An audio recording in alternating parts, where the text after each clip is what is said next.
शिवसेना उद्धव बाळासाहेब ठाकरे पक्षाच्या जाहिरातीवरून चित्रा वाघ यांनी आता निशाणा साधलाय।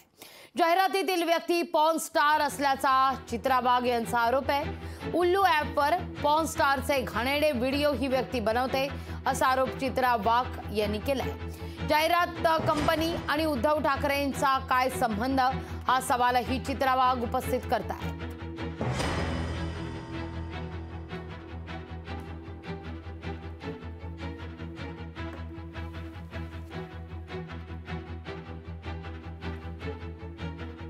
उद्धव बाळासाहेब ठाकरे यांच्या ज्या ॲडव्हर्टाइजमेंट येत आहेत, जे आपण असं म्हणू की Adubal night life production private लिमिटेडच्या या आदुबाळ night life private limited production हाऊसच्या उबाठाच्या ज्या जाहिराती आहेत, त्या जाहिरातीमधलं जे पात्र आहे हे पात्र पॉर्न स्टार आहे। हा फोटो तुम्ही पाहू शकता।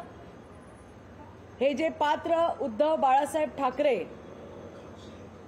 जे महाराष्ट्रामध्ये अतिशय किळसवाणं असं पब पार्टी आणि पॉर्नची संस्कृती आणायचा प्रयत्न करतायत, त्यांच्या या आदुबाळ नाईट लाईफ प्रोडक्शन प्रायव्हेट लिमिटेडने बनवलेल्या या उद्धव बाळासाहेब ठाकरेंच्या ज्या जाहिराती आहेत त्याच्यामधला जे पात्र आहे हे पात्र एक पॉर्न स्टार आहे।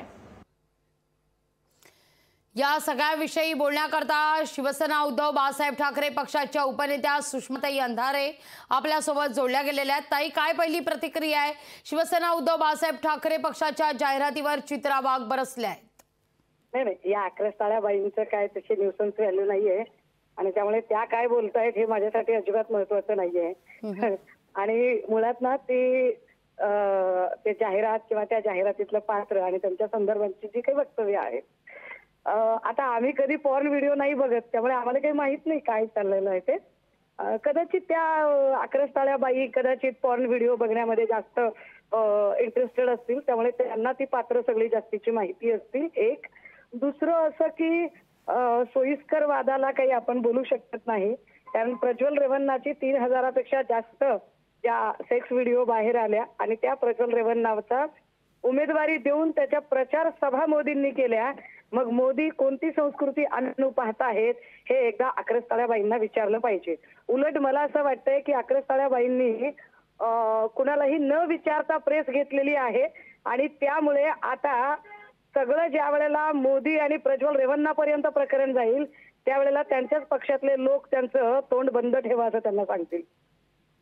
अगदी थेट आरोप केलेला आहे सुषमाताई तुम्ही या सगळ्या संदर्भात।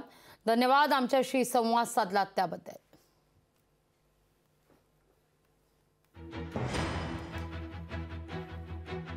या मुद्द्यावरून आता आरोप प्रत्यारोप रंगताना दिसतायत।